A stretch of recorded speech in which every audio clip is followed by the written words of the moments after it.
Smoking kills. We were taught that as early as elementary school, from the protests and assemblies we had to swear away from smoke, cigarettes, or drugs. Some of us were scared of that truth, and we stayed away. But turns out, as much as we did try to stay away, that those dangers still are in us, and we haven't even been knowing it. It turns out inhaling someone else's smoke from their cigarettes are just as bad as we were to do them ourselves. Today I'm going to be talking about why we should ban smoking in public. I'll be showing you examples from articles I've read and from my own personal experience. In Persuading You, we'll be talking about problems of public smoking, the cause of secondhand smoking, and the solutions on how we could stop the spread of the diseases that are facing us every day.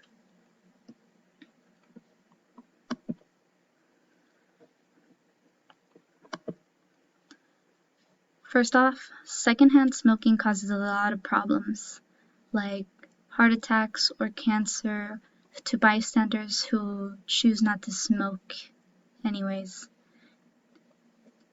These illnesses we attain are just as bad as smoking the cigarettes ourselves that we vowed to stay away from. In the article, Secondhand Smoke Kills, There is No Safe Level of Exposure, we have known for at least 25 years since the 1993 Environmental Protection Agency risk assessment that secondhand smoke is a Group A carcinogen known to cause cancer in humans. Most recent research reveals that there are immediate health risks including asthma and heart attacks.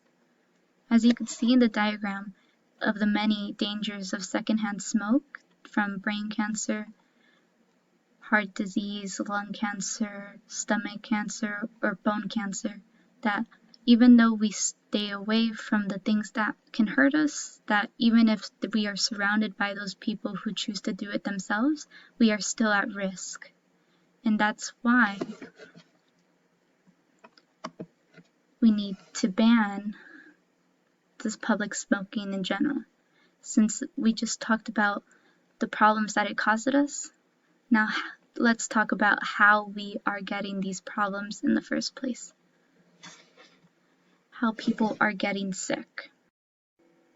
You could be standing right next to the person, or you could be 10 feet away.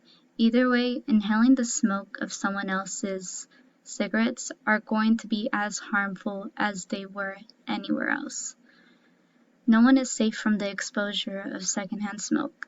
There are even designated places in public places of bars, restaurants, and even amusement parks where kids are around.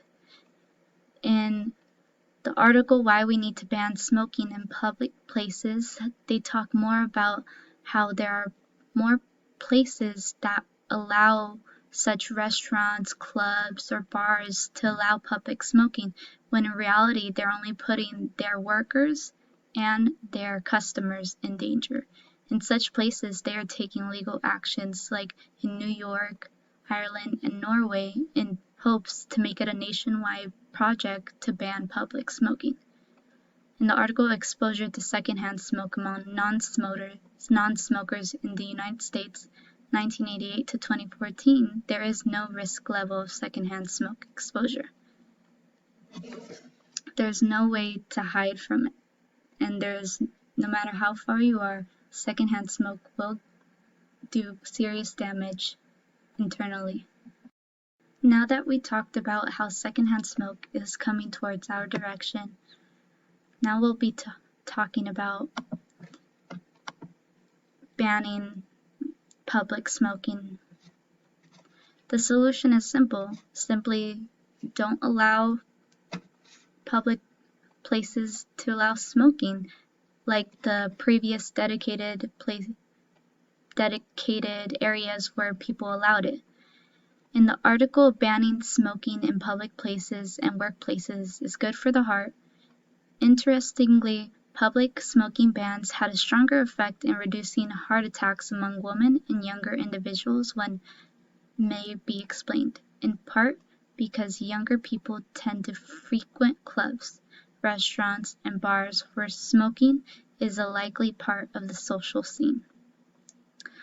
The ban only benefits people. It won't do any harm at all unless these people who do smoke just allow themselves not to do it while they're out, probably helping their chances of lessening the health risks they already have. And in the individuals who work in such places like restaurants, bars, or amusement parks where these designated areas are allowed, it would only help them because those are the people who are mostly exposed to these secondhand smoke and to the problems that they face, which I'm sure is already many health issues.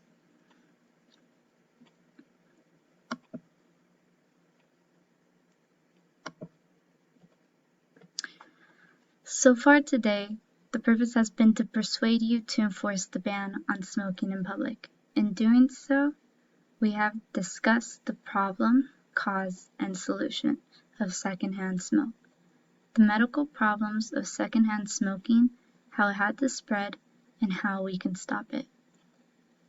The medical issues and problems of secondhand smoking is no joke. In the article Cardiovascular Effect of Bans on Smoking in Public Places, a systematic review of meta-analysis, a quote from them is, "A nationwide ban on public smoking must ultimately prevent as many as 560,400. We could be saving that many people from the illnesses they face from secondhand smoke. Smoking kills. Again, something we learned as early as elementary school. Even vowing never to smoke will not save you because of the smoke of others. And that is constantly going to be around us, the smoke of others, if we continue to allow these public places to allow it, giving the people around them chances of cancer and heart attacks. So it's time to take action in stopping the spread of secondhand smoking. It's time to put an end of allowing people who choose to do their own damage to allow them to do damage to others. So I hope by the end of this video, if it comes across to you where there is something where to choose whether smoking should be allowed in public or not, I hope you vote no.